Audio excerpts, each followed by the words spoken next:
দেখো, তোমার হাজবেন্ডের তো আর কিচ্ছু হবে না। আসলে তোমার হাজবেন্ডের নয়, তোমার ট্রিটমেন্টের প্রয়োজন।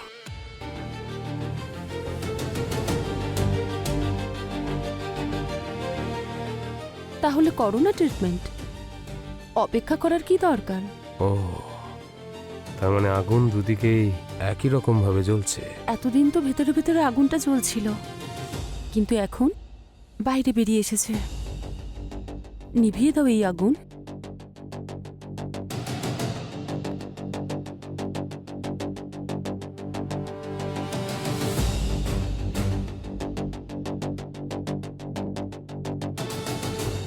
একটু ধৈর্য ধরো আমার সোনা।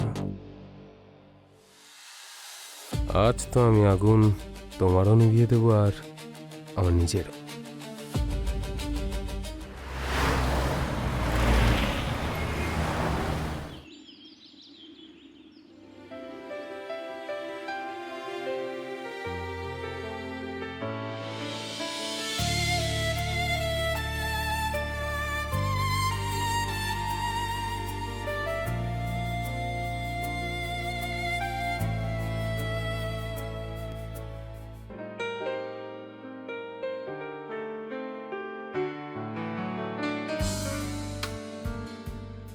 একটু ধৈর্য ধরতে পারো না? না, একদম জঙ্গলি তুমি। জঙ্গলি নই আমি,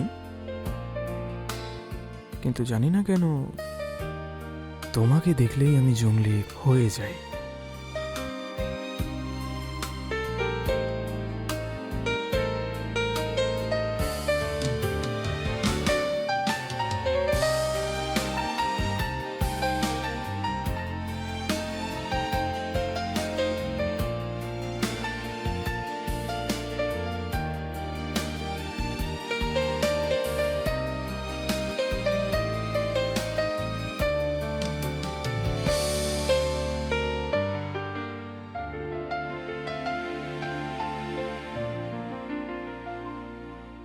হ্যালো। হ্যালো সোনিয়া ম্যাডাম, হ্যাঁ বলছি, বলুন।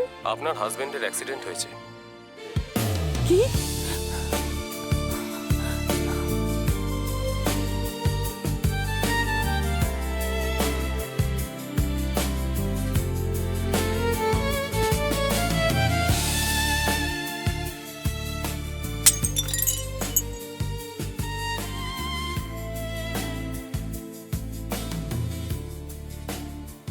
আদিত্য, একটু অপেক্ষা করতে পারতে। আমি তো তোমার জন্য স্যুপ বানাচ্ছিলাম।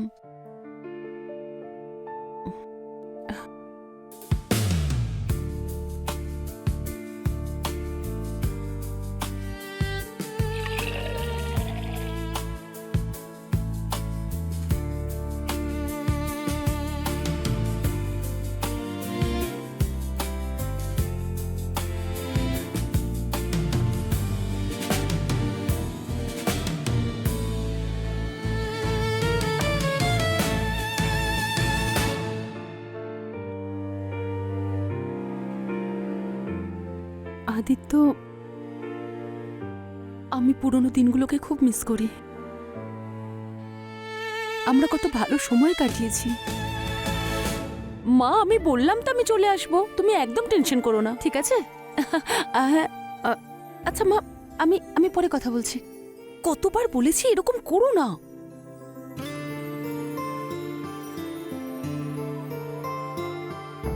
এইভাবে তাকিয়ে কি দেখছো? আমাকে পটানো এতটাও সহজ নয় মিস্টার আদিত্য। আমি কিন্তু যেমন তেমন মেয়ে নই। আচ্ছা, হুম। তাহলে মিস সোনিয়া, আমিও না যেমন তেমন ছেলে নই। আর রইল কথা পটানোর, সে তো আমি তোমাকে পটিয়েই ফেলেছি। আচ্ছা, তাহলে আর একবার ছুঁয়ে তো দেখো। তাহলে তুমি আমাকে চ্যালেঞ্জ করছো, রাইট? হুম, এরকম ভাবেই ভাবতে পারো। তাহলে চ্যালেঞ্জ অ্যাকসেপ্ট করেই নিলাম আমি।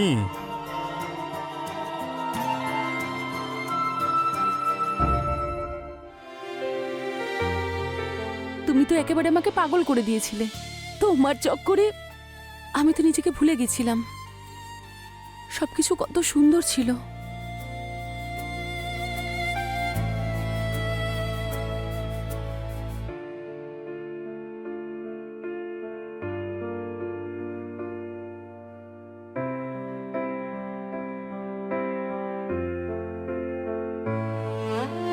আদিত্য, তুমি একদম চিন্তা করো না, আমি তোমার পাশে সবসময় থাকব। আমি একটা ডক্টরের ব্যাপারে জানতে পেরেছি, শুনেছি যে উনি মৃত মানুষের শরীরেও প্রাণ নিয়ে আসে। আমার সম্পূর্ণ বিশ্বাস তুমি একদম ঠিক হয়ে যাবে।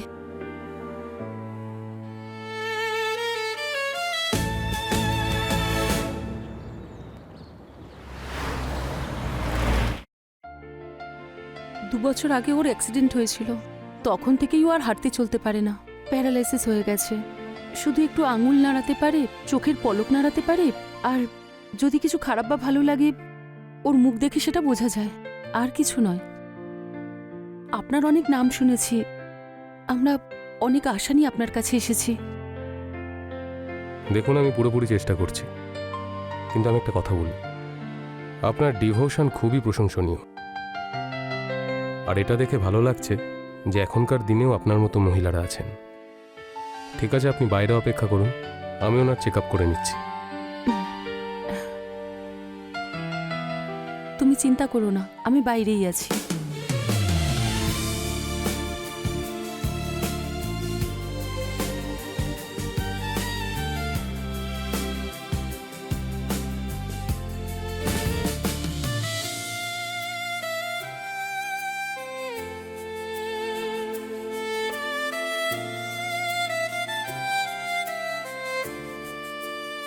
এখানে আমি কিছু ওষুধ লিখে দিয়েছি, আপনি এটা নিয়ে নিন আর ওনাকে টাইম টু টাইম দিতে থাকবেন। আর বাকি ট্রিটমেন্টের জন্য আপনাদের আগামী 3 মাস রোজ আসতে হবে। ঠিক আছে।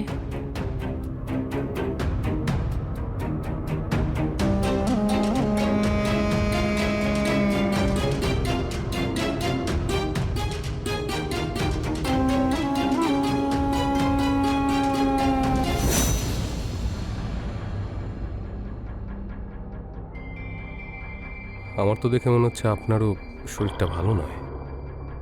আপনার পালসটা একটু দেখান।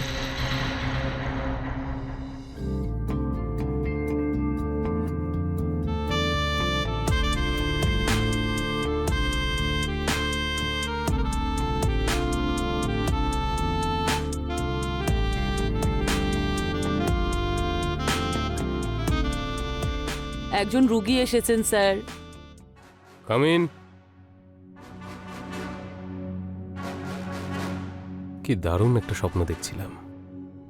সুন্দরী মহিলাদের আমি যখনই দেখি আমার কেমন যেন একটা হয়। আর তাছাড়া ওর হাজবেন্ডও তো কোনো কাজের নয়। Anyway, control doctor Sinha, control.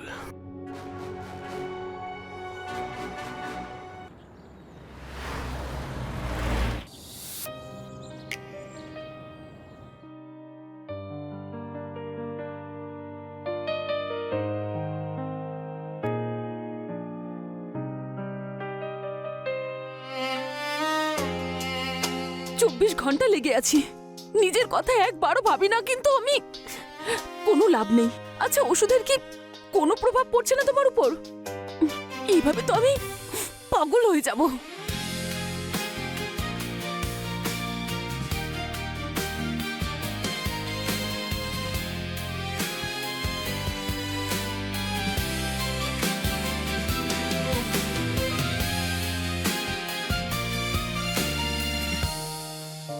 Sorry sorry Aditya, ওই ভুল হয়ে গেছে। কিন্তু কি করব, আমিও তো একটা মানুষ, কখনো কখনো নিজেকে সামলানো খুব মুশকিল হয়ে যায়। তুমি কি বুঝতে পারছো তো? I am sorry.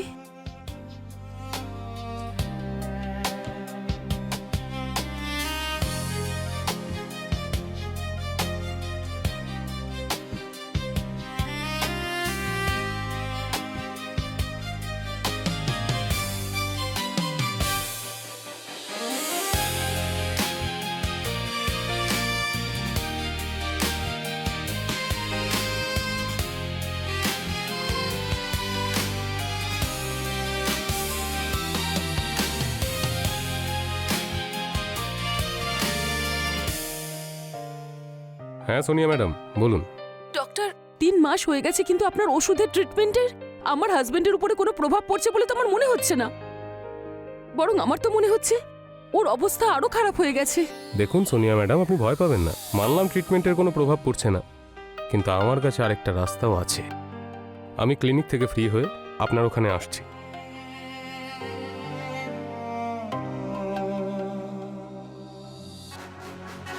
এবার হবে স্পেশাল ট্রিটমেন্ট।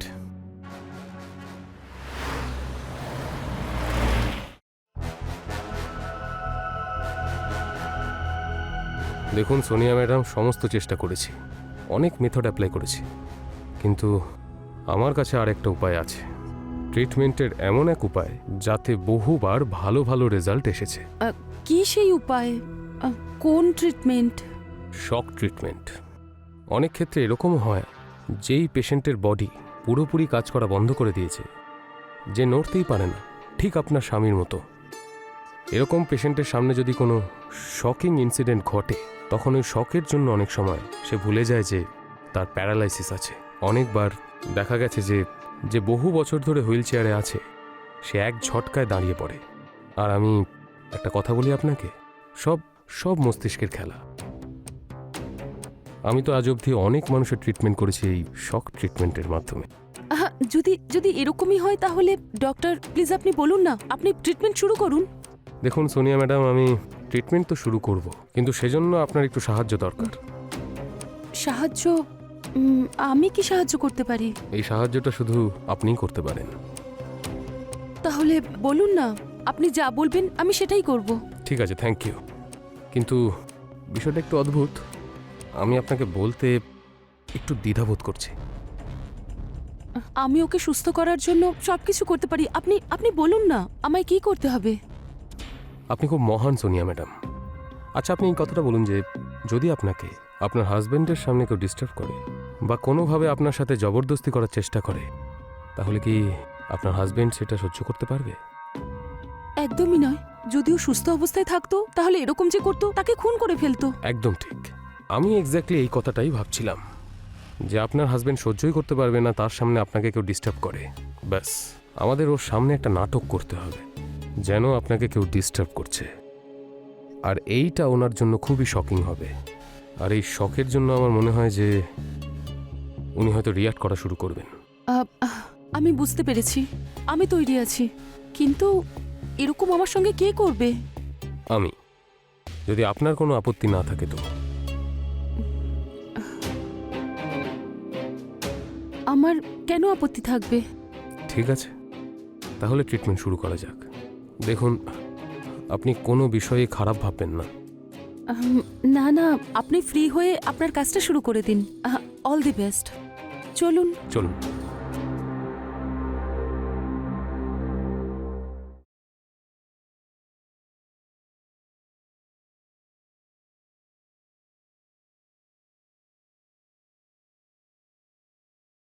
নমস্কার সোনিয়া ম্যাডাম। আরে আপনি আসুন আসুন। হঠাৎ আপনি এখানে? সোনিয়া ম্যাডাম, আপনি আপনার হাজবেন্ডের এত খেয়াল রাখেন, খুব ভালো কথা, কিন্তু আপনি নিজেরও তো খেয়াল রাখুন। উম, মানে? মানে নিজের যৌবনের। এখন আপনার হাজবেন্ড তো আর কোনো কাজেরই নয়। এই অবস্থায় আপনার খেয়াল রাখার মতো একজনকে তো লাগবে। আমার তো দয়া হচ্ছে আপনার উপর। এটা কি করছেন আপনি? আরে, একটু আগে বললাম যে আমি আপনার খেয়াল রাখার চেষ্টা করছি মাত্র।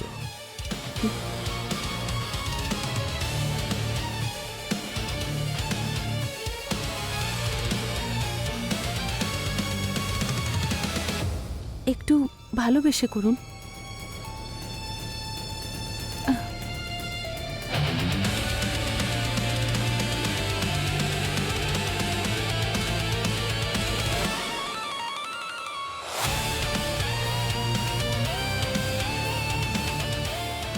ভেতরে যায়।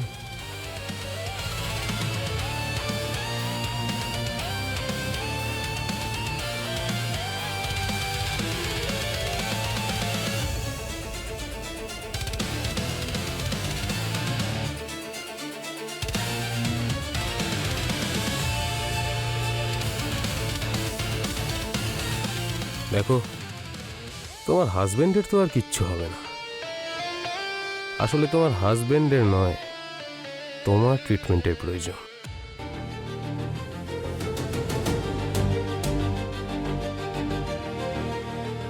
তাহলে করো না ট্রিটমেন্ট, অপেক্ষা করার কি দরকার? ও, তার মানে আগুন দুদিকেই একই রকম ভাবে জ্বলছে। এতদিন তো ভেতরে ভেতরে আগুনটা জ্বলছিল, কিন্তু এখন বাইরে বেরিয়ে এসেছে। নিভিয়ে দাও এই আগুন।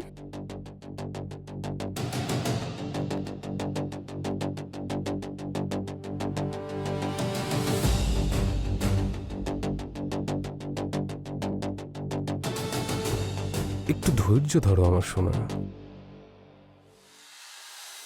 আজ তো আমি আগুন তোমারও নিভিয়ে দেবো, আর আমার নিজেরও।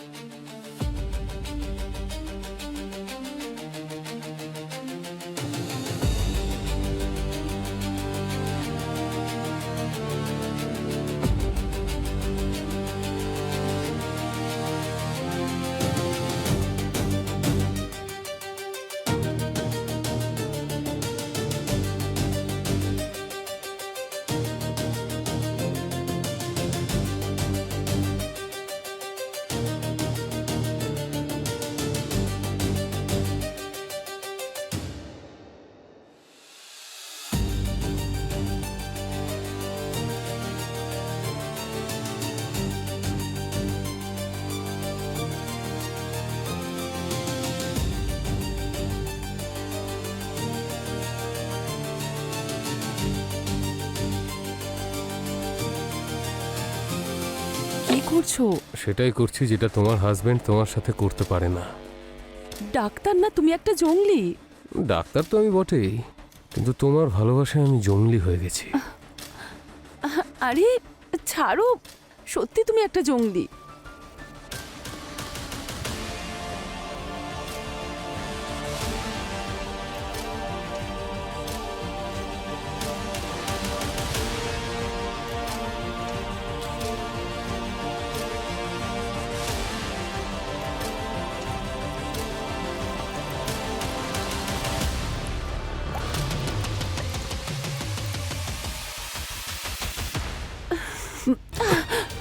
এটা তো কেরোসিন।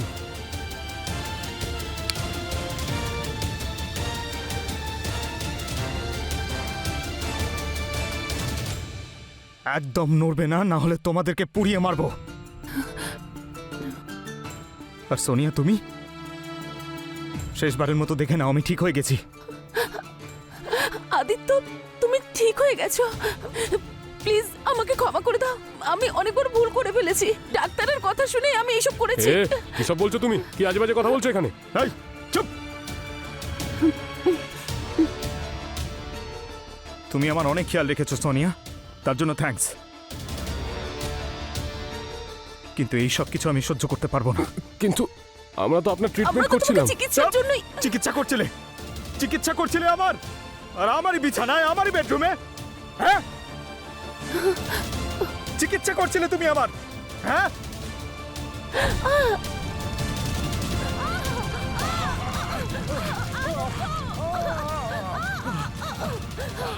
আদিত্য,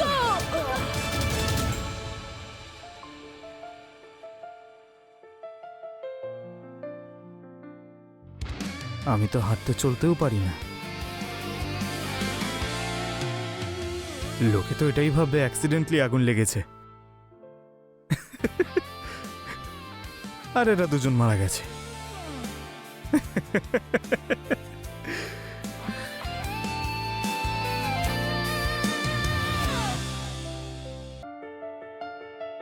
আমি আপনার অবস্থা বুঝতে পারছি মিস্টার আদিত্য। একে তো আপনি চলাফেরা করতে পারেন না, তার উপর আপনার ওয়াইফের সাথে এরকম একটা ঘটনা ঘটেছে। এই সময় আপনি আফসোস করা ছাড়া আর কী বা করতে পারেন। কিন্তু আপনি চিন্তা করবেন না, আপনার দেখভালের জন্য সরকার এই আরতি ম্যাডামকে অ্যাপয়েন্ট করেছেন। আজ থেকে আপনার সমস্ত সেবা আরতি ম্যাডামই করবেন। আর আপনি ওনার স্যালারির কথা ভাববেন না, ওনার স্যালারিও গভর্নমেন্ট থেকেই হয়ে যাবে। আচ্ছা আদিত্যবাবু, এখন আমি আসছি। নিজের খেয়াল রাখবেন, কোনো ধরনের প্রয়োজন হলে আমাকে বলবেন। আরতি ম্যাডাম, ওনার খেয়াল রাখবেন।